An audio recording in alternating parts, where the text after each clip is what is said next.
It's rain-wet streets, it's nights like this with fog rolling in, cars, faceless people going by doing the things that they're doing. There's something kind of hypnotic about it.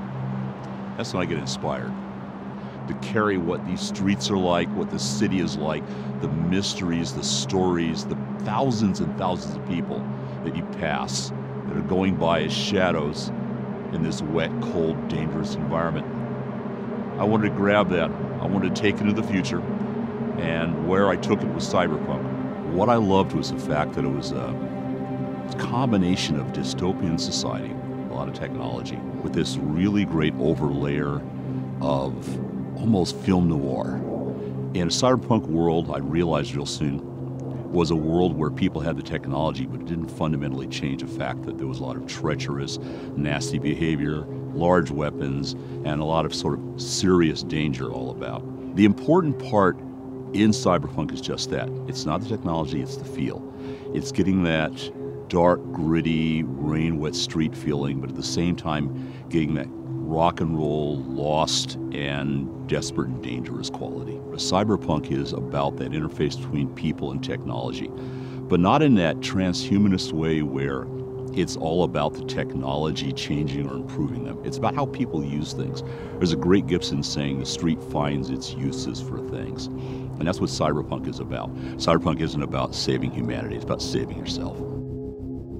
We've approached doing it as a video game numerous times before. We have fought to find somebody who was enough of a fan of the world and the game to not want to go change it around or to stick a label of cyberpunk on it and then do something totally different. And so when CDPR approached us, what we realized really rapidly was these guys are fans. These guys know the material. They're quoting things back to me I've forgotten. So they got it. And that's an important thing. You have to be able to understand why this world exists. They're dragging my butt all the way over to Poland several times a year. We're excited because there is a really strong element of cross-pollination. There's a really strong element of cooperative building going on. And that's really great. Cyberpunk 2020 was about early cyberpunk. It was a world in which people didn't know a lot about what the tropes were, the feel for it. The great part about 2077 is that it's a mature form of that. We're basically able to progress a larger arc. You're going to get to see the outcomes of things that we started to talk about in the Fourth Corporate War. And we're going to be able to let players who play the previous game to see how those progress, see where they go to, and how they'll shape them. We're looking at the same mucky, nasty Night City that you were in before, just a lot bigger and probably a lot more dangerous, and with a lot of players you don't know about yet. 2077 is about the cyberpunk you thought you knew, scaled up, bigger, badder, stranger.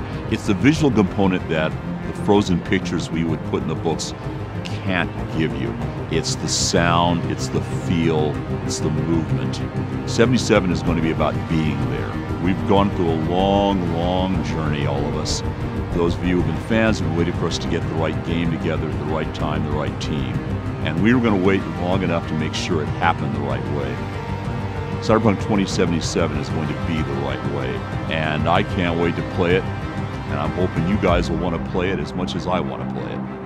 Because it's going to be a hell of a ride.